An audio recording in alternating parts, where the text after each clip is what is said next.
انا عندي مشكله ويمكن هي ابسط بكتير من المشاكل اللي بتجيلك واللي بسمعها في الفيديوهات بتاعتك، بس فعلا صدقيني المشكله دي وجع لي قلبي قوي ومش عارفه اتصرف فيها ازاي، وعايزه راي حد فيها لاني مش عاجبني راي ماما الصراحه ولا اخواتي. انا متجوزه بقالي سنه ومتجوزه عن حب وما عنديش اي مشاكل مع جوزي، كل الدنيا بينا تمام. المشكله في مامته، هي مش بتحبني خالص وحاولت تبوظ الجوازه من اولها، من اول ما عرفت ان احنا بنحب بعض من 3 سنين، لكن جوزي كان متمسك بيا. بصي انا مش جميله، انا يعتبر متوسطه الجمال او اقل، خلينا نقول اقل، هكون صريحه معاكي، بس الكل بيشهد باخلاقي وبذوقي وتعليمي، وعمري ما قصرت مع اي حد في اي حاجه. مشكله حماتي بقى انها مستكتره ابنها عليا، وعلى طول شايفه ان هو كان ياخد واحده اجمل مني، وقالتها في وشي، قالتها واحنا في الخطوبه، وانا كنت هفسخ الخطوبه بسبب الكلام ده، لكن خطيبي اتمسك بيا ساعتها ورد اعتباري، وعرفت ان انا هتجوز راجل بجد مش هيتحمل فيا حاجه وحشه، ووقف معاها وقفه جامده بسبب الكلام الوحش اللي هي قالته لي. لكن بعد الجواز بقت تعمل بقى نفس الكلام ده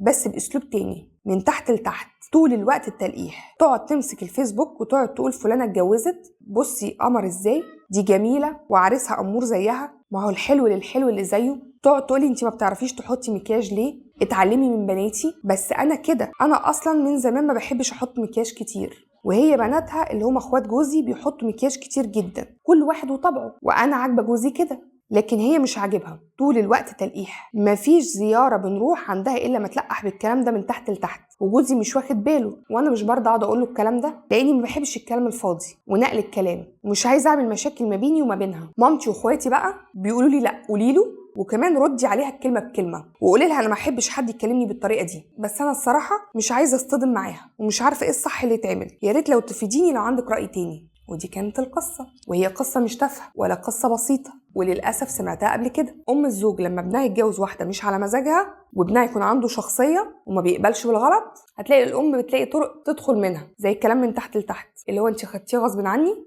بس انا برضو هنكد عليكي. طب ايه العمل لما تتعرضي لموقف زي ده؟ ايه العمل؟ طبعا بيفرق من شخصيه للتانيه، ولكن في العموم طالما جوزك راجل بيعرف يجيب حقك، وحلو ان انت ما بتنقليش الكلام وتقولي له بص هي عملت ايه، ده بيبقى كلام فاضي والرجاله ما بتفهمش في الحته دي، انت فاهمه هي بترمي على ايه، هو ممكن يشوف الموضوع ده عادي. فانا رايي ما تصطدميش، لانك لو اصطدمتي بيها وقلت لها ما تعمليش معايا كده وما تكلمنيش بالطريقه دي وما تعمليش، الشخصيه اللي زي دي هتقلب الترابيزه عليك. ايه ده، انت بتاخدي المواضيع بحساسيه كده ليه؟ لا دي مشكله عندك انت، بص يا ابني بتعمل معايا ايه، بتقولني كلام ما قلتوش، انا بوريها بوست عادي، بص قلبت الموضوع ازاي، وتتقلب الترابيزه عليكي. طب ايه الحل؟ الحل ان انت تعملي نفسك مش واخده بالك خالص، يعني ما تعمل حركه زي دي كانك انت من بنها، كانك الموضوع ما تشيل البطحه اللي من على الراس، كان الموضوع ده لا يعنيكي، ما تخليهاش تاخد بالها ان هي ضايقتك، تقولك بصي الصوره دي، بصي قمر والعروسه قمر والعريس قمر، ده حلوين قوي امامير، ربنا يخليهم لبعض، فهي هتتضايق على فكره. لما تعمليها مره على الثانيه في حل من الاثنين، يا الا هي هتبطل تعمل كده لان هي شافت ان مفيش نتيجه ومفيش فايده، فهتحس ان اللي هي بتعمله ده برده ما خلاص ما مش واصل لك، فده هيقف، يا اما هتسوق فيها، فلما هتسوق فيها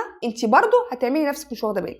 ليه؟ لان لما تسوق فيها هي هتغلط، والغلط ده هيوصلها انها تأفور، فجوزك هياخد باله من غير ما انت تفتحي بقك، من غير ما انت تعملي اي شيء، وهو بقى يتصرف معاها. ارمي الكوره في ملعبها، هي ان هي اللي تكون الفعل ورد الفعل في حد ذاته، اما انت ما تديش اي رد فعل. وانت اللي يهمك حاجه واحده بس في الحياه، ان جوزك بيحبك ويحترمك ومقدرك، ده اهم حاجه في الدنيا. مقاييس الجمال متغيره، العلم بالشيء، انت ممكن تشوفي نفسك متوسطه الجمال وفي عيون ناس تانية انت في منتهى الجمال، يعني مقاييس الجمال ونسبه متغيره جدا من شخص للتاني، مش هقولك من شعب لشعب، من شخص للتاني. فانت وانا واثقه ان انت اجمل واحده في الدنيا في عيون جوزك، وده المهم. ما تحاوليش تفتحي لها الباب انها تكون سبب مشاكل ما بينكم، عشان كده هتبقى هي وصلت اللي هي عايزاه، هي حاولت تفركش الخطوبه، دلوقتي ممكن تفركش الجواز. لا، اعملي نفسك ولا كأنك من هنا، من بنها، وسيبيها هي، يا هتزهق وتسكت يا هتتمادى وتغلط اكتر، وساعتها جوزك هيتصرف معاها. سيبيها هي تكون الفعل ورد الفعل، وفي النهايه لو عندكم اراء تانية المايك معاكم. وتنويه اخير، جميع القصص اللي بتجيلي لا يطلع عليها اي حد غيري ولا يتم نشرها